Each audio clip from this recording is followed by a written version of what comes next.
Yo people, welcome back to the YouTube channel. You already know what time it is. It's time for another video. Big up your damn selves in the building. Make sure you smash up the likes every single damn time and subscribe if you are new. This is your Chelsea versus Leeds preview. It's a big game. It's a game with a lot of history behind it. Go all the way back to the 70s. I'm sure the older fans, especially in the comments, will tell you many tales about this. There's a lot riding on this. And we're coming up against a Leeds team that are in form. They have beaten Leicester twice. They're, I think, unbeaten this year. This calendar year. They're in form, they're playing well, and they've got Premier League caliber players in their team. And they can cause us real problems. We're not playing against Preston, we're not playing against Middlesbrough, we're not playing against Wimbledon, teams that I've watched us play and actually struggle against. We're playing against a proper team that are high-flying, confident. Now, the only saving grace may be that some of their fans I've seen and spoken to have said, listen, we're actually prioritising in our heads the championship because we're trying to get automatic promotion. So is that going to filter through to the Leeds team? Are they going to rest players for this game potentially? This is probably a bigger game. It is a bigger game for us than it is for them. But they're going to bring 5,000 travelling fans to Stamford Bridge. They're going to be loud. They're going to be raucous. They're going to be on a riot. And we have obviously just been criticised for our atmosphere against Liverpool at Wembley. So they're going to be up for it. Even if their team is not fully strengthened, I'm not sure what the mentality will be going in there, but they're going to be up for it, the away fans. It's going to be a loud atmosphere. It's going to be a bit of again, maybe another shock for the players. If they don't know Leeds, if they don't understand the magnitude of the fixture, they're going to find out very fast when that crowd are absolutely clamping it down at Stamford Bridge. And we have to rise to the occasion and we have to win this game. Again, we have a lot more riding on it than them. If the season for Pochettino is about European qualification, well, this is your last chance to qualify for Europe, and it is to win this trophy. That's Europa League qualification. I don't believe you're going to get it in the league. I think they're 9 points off Manchester United in 6th. I don't see us making that up. We just cannot find the consistency in the league to do so. Now, Pochettino was in the press conference defending himself quite a lot again. Again, it feels like a man that's, like I said, a dead man walking on thin ice, whatever phrase you want to use. He's somebody that is batting away the critics constantly and trying to justify his words, how they're misconstrued, or where we are and why we're here and how we're going to improve and all of these things. Now, the constant comparisons to Klopp and to Pep and to Manchester City and to Liverpool, I keep saying they're half-baked. He only represents one side of the story, which is the manager needs time. The players need time. One being himself needing more time. Cool. Not cool, but, right? You don't want to be sacked after 7-8 months. The players, they're young, they need time. But you're not mentioning, and because you're not going to, because you know that the ownership, are not moving on the same level, not moving with the same ambition, not moving with the same, intelligence as Liverpool and Manchester City did in their recruitment, did from top to bottom in terms of the way they structured and ran their clubs. They didn't sign Washington, who is in the under-21s of Chelsea, not playing in the first team, not out on loan, and has frankly wasted his time coming here and should have stayed at Santos and at least got first-team football in the Brazilian league. You're not talking about that. You're not talking about the amount of money we've squandered on young players, doubling and triple and quadruple stacking in positions like right wing. So there's no point mentioning Manchester City and Liverpool if you're not going to mention the whole story, because we're not going to get the same results as Manchester City and Liverpool. We're not going to reach the same heights as Manchester City and Liverpool. A, because you're not on the level of Klopp and Pep. B, because we're not recruiting at the same level with the same ambition as those clubs. And C, just take a look at the amount we've spent in comparison to them in the amount of time. In the same amount of time, they never spent $1 billion in 18 months. And we're not going to have the money to finish off the job in the spine positions, potentially, because of no European qualification, because of no money and no resources, because we've spunked it. And let me tell you this. Did those clubs ever finish in the position we're probably predicted to finish in? No. So it never needed to get this bad to get that good. And that is so key. It's never needed to get this bad for us to get that good. We didn't need to fall this far. And the more that you try to convince people that we do need to fall this far and you do need to get with reality and get to grips with the current situation and accept it and make love to it, then you're going to continue to put a wedge between you and the fans, because the fans, they're not foolish. I've been saying for months, Chelsea fans are not moving spoiled for wanting better. They're not moving spoiled for wanting to not be mid-table, to not see a team talk about their tiredness after playing one game a week all season up against a team that are in all 4 competitions and playing in Europe, that played in midweek. Where is the justification still? This continuous drag and pull to, we're tired, we didn't have the energy. He talks about Eghbali, right? He was really, really good and was disappointed like everybody else, but happy with the performance in 90 minutes, but knew we couldn't keep that energy in the extra time. I think people are clever enough to understand. I don't understand. Maybe I'm stupid. Please explain to me. Someone should have followed up on that question at Wembley. Why are we tired in extra time? We make just as many subs as Liverpool. We don't play as many games as Liverpool. Why are we tired? Why? They pressed as much as we did, if not more. They ran about the pitch just as much as we did, if not more. We weren't playing Manchester City, who play this slow, methodical, possession-based way while we chased and put out fires. We played a rock and roll team that played a few days before. Please explain to me where this tiredness comes from. Why are we tired? No explanation. We wanted to win the Carabao Cup. We want to win the FA Cup. We want to win the Premier League. Now it's tough. It's a reality. But before the start of the season, it's always the objective to qualify for Europe and win trophies. You can kill 2 birds with one stone, but you've got one last chance, and that is the FA Cup, and that is this preview, and that is this game. And if you get knocked out of this competition this evening against Leeds, then you have nowhere to run. There is no more room to manoeuvre. This truck that is Chelsea in this road that is trying to do a 3-point turn, you will not be able to turn this truck.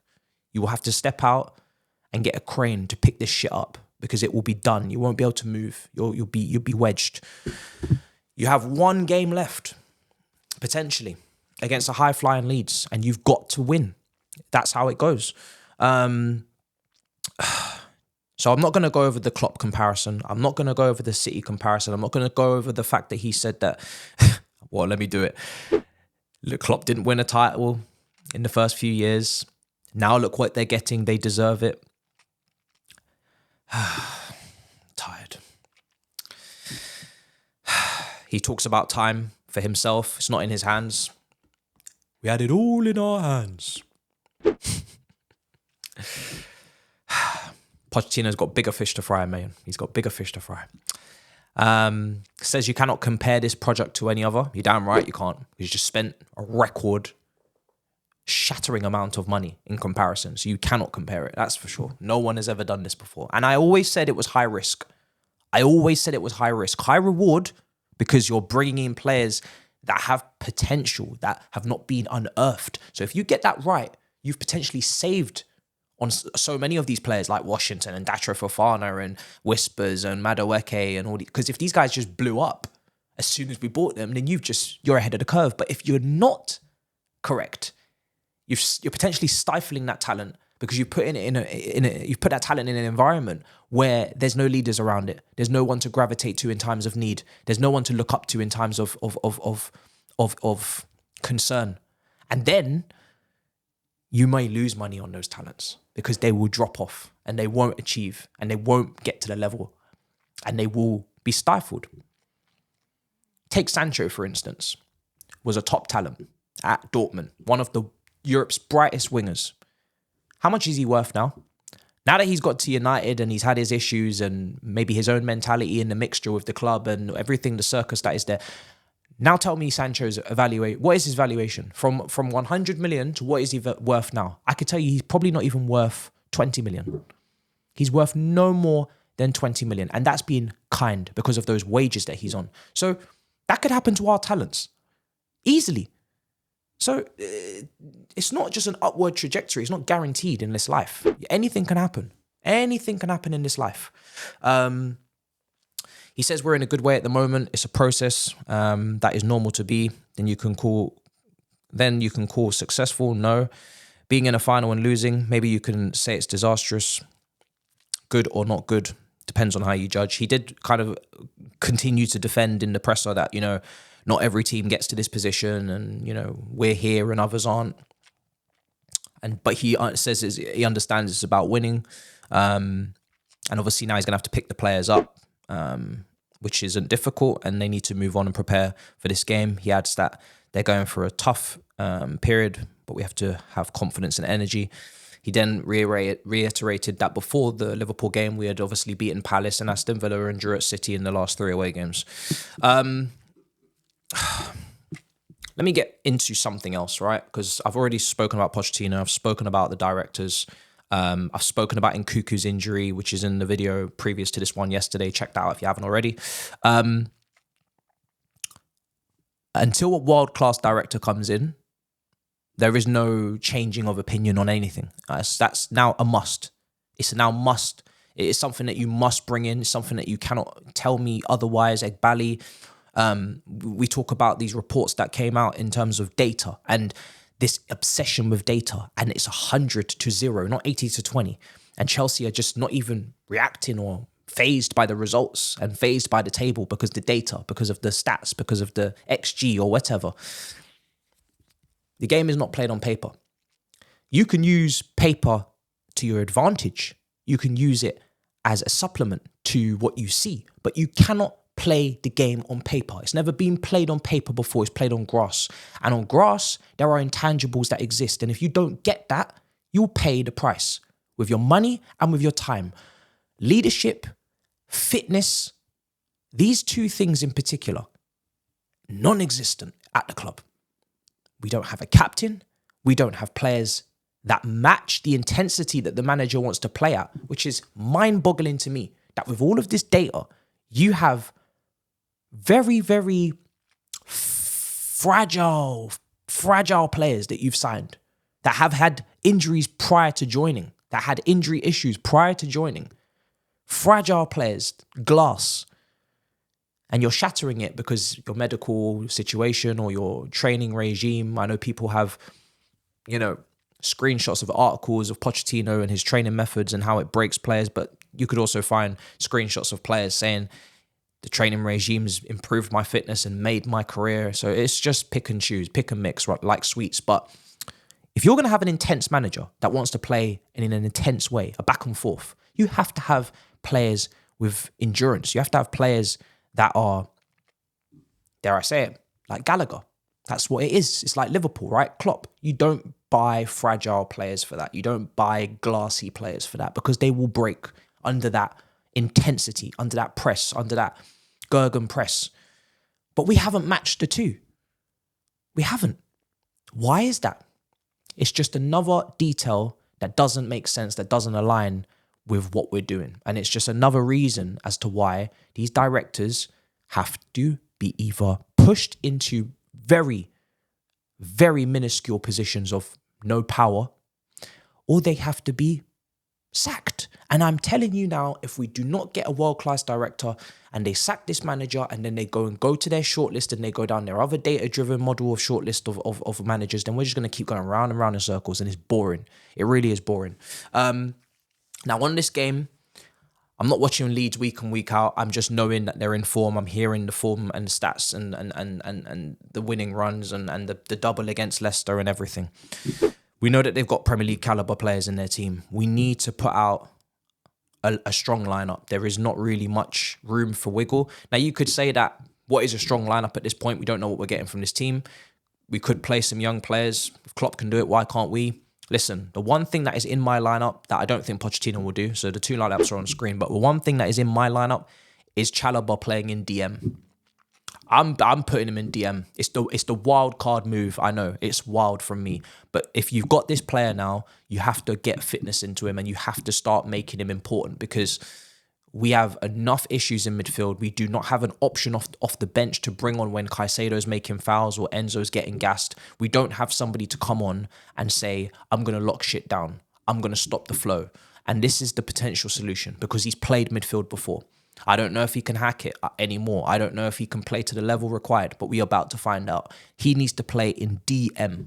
In DM. A real potential short-term solution because Leeds will have one. Leeds will have Ampadu captaining in them, a player that we sold that probably can play this role better than anyone right now. So we need to get something solid in terms of a base in front of this back four. And then the rest of the team will pick itself. You probably give Mudryk a run out from the start over Sterling because he contributed nothing to the last game. You continue to play Jackson because he was one of the few that played well. You have to play Chilwell because you have no other left back and we don't want to see Colwell out there. Gusto, Palmer, Gallagher versus Caicedo, Enzo, your pick. We have to win regardless. It's non-negotiable. It's a must. It's a must bus. If you do not, you will be removed, I believe, from your post, Poch.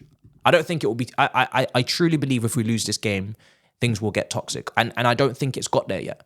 People think that there's a lack of patience or a lack of understanding. I think the other way around. I think the people that are saying that, i.e. the manager, i.e. maybe the board, i.e. the journalists or the media, I think they are out of touch because we are actually really calm. If you think this is mad, then you are mad. This is so calm. I think the Chelsea fan base is handling this very, very, very calmly, very, very almost professionally.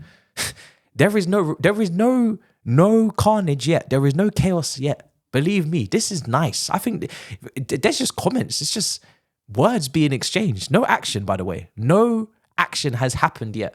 So I think people need to stop taking the piss, to be honest. I think people really need to stop trying to rub it in. Like, just be happy that things haven't exploded yet, in my opinion. Because if it does, long day. Those are my teams. Don't really care about the lineup at this point anymore. After what happened at the weekend, you need just win the game. I'm never going to be one of these people that I'll be like, oh, I hope he loses this game, so he's sacked. I need a trophy. I need European qualification. This is my last hope as a fan. I think regardless, his position will be dwindling down to an end and you will go in the end of the season anyway. So try and leave on a high. And the only way you can do that at this point is to win this trophy. So give it your best shot. And finally, before we wrap up, Gary Neville made some comments. People got irate. I think it's a distribution of frustration and misplaced anger. Was it the most professional thing to call us bottle jobs? No. Was it incorrect? No. If you don't like it, change it. Fix it. Go and win a trophy, and then he won't tell you that you're bottle jobs. Go and win a trophy, and then you can change the narrative. Use that as motivation, not other sources of motivation. Use that as motivation.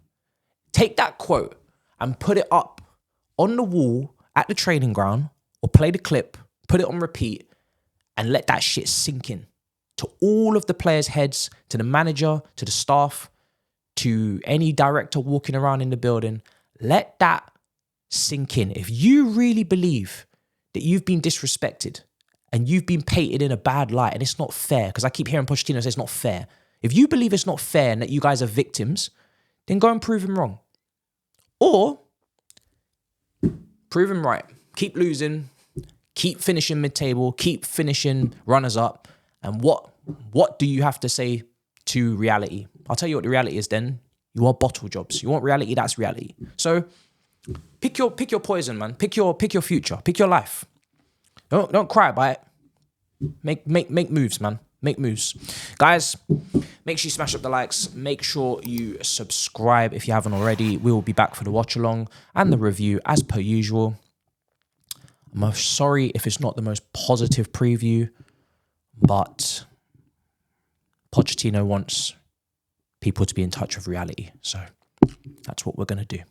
And I know some of you are looking for escapism. Football is one of the few things that could make you happy. So you don't want to hear bad things. But it's my responsibility to tell you the bad things too. Sorry. In a bit, people. Peace.